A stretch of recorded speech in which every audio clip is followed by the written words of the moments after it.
Muli naman nagsagawa ng operasyon ng MMDA laban sa mga iligal na nakaparadang sasakyan sa kalsada sa Makati City at Maynila. Ang ilan po sa mga nahatakan ay umangal at mula naman po sa Makati City may ulat on the spot si Chino Gaston. Chino?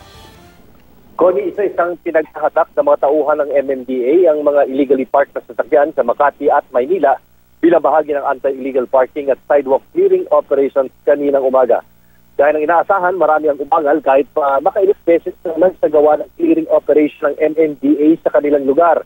Sari-sari ang mga paliwanag bakit sila lumalabag sa batas. Merong dahilan ang kanilang edad, nakalimot, o hindi raw talaga alam. Pero pang tila nagmamaang-maangan at sinubukan pang takpan ang lente ng aming kamera.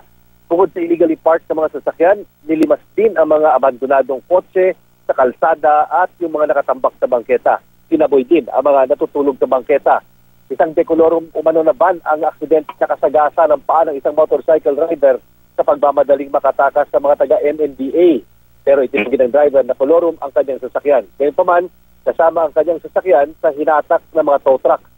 Dinodocument din ng mga MMDA sa pamamagitan ng litrato ang mga violators sa nasabing mga barangay na magsisilbing ebidensya sa reklamong ihahain sa ombudsman laban sa mga ayaw sumunod ng mga barangay chairman. Paniwala kasi ng MMDA ang pagpapatupad ng anti-illegal parking. Ang sidewalk clearing ay responsibilidad ng barangay at local government.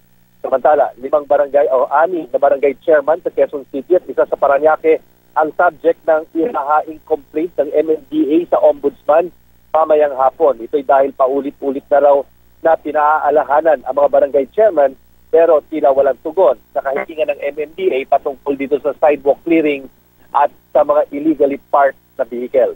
E paano naman kung mismong barangay ang lumalabag sa patakaran?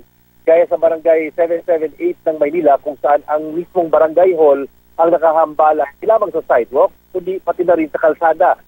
Liwanag ng chairman, wala na kasing ibang mapagtayuan o mapagtatayuan ng barangay hall dahil wala na namang ibinibigay na lupa ang Manila City Hall. Sa Makati naman, tila may nag-park na taga City Hall sa mismong pabuhay lane ng MMDA. At yan ang latest mula rito sa lungsod ng Makati. Balik sa inyo, Connie. Maraming salamat, Chino Gaston.